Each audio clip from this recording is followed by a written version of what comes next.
Isang mapagpalang araw po sa ating lahat, higit sa lahat sa ating Panginoon. Ako po si Mark, ang inyong lingkod. Welcome po sa ating daily devotion with Pastor Russell Ocampo. And pag-usapan pa rin po natin yung buhay ni Micah, and yung topic natin is about God's visitation. Sa scripture naman po ito po matatagpuan sa Micah chapter 1 verse 3. Nagsabi po dito, lalabas si Yahweh mula sa kanyang dakong banal, bababa at maglalakad sa mga sagradong bundok. Sa ating unang katuruan,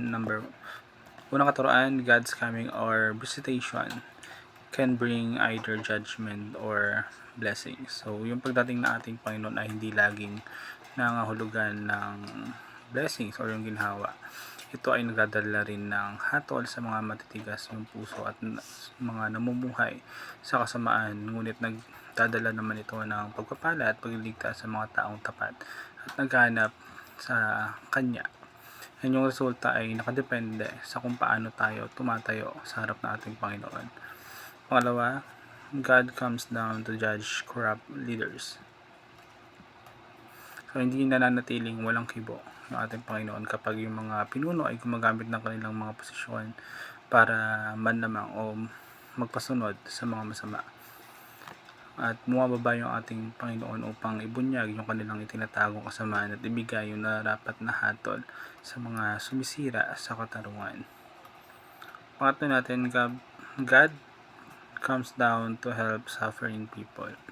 So, sa kasabay ng paghatol sa mga masasama ay ang paglapit ng ating Panginoon sa mga taong walang kalaban-laban at lubos na nagdurusa. Hindi niya pinababayaan yung mga taong walang kakayahang ipagtanggol ng kanilang mga sarili at siya yung magiging kanilang sandigan at kaligtasan. Sa ating application naman, appeal to God to visit those who harm others. So kapag nakita natin yung kawalan ng katarungan ay huwag tayong gumanti o magtanim ng galit.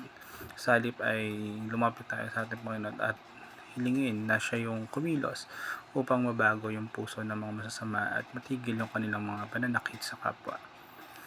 Pangalawa, ask God to visit you in your suffering.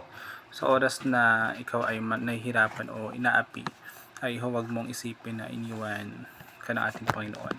Ipanalangin nating dumalaw siya sa atin upang bigyan tayo ng lakas na maiparamdam at hindi tayo nag-iisa at ilabas ka sa iyong paghihirap. Pangatlo, nabangga pa.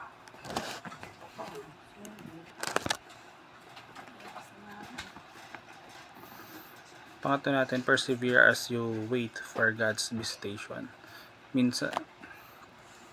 Minsan ay tila matagal bago dumating yung tulong o pagliligtas ng ating Panginoon. Sa panahong ito ay manatili tayong matatag at patuloy na magtiwala.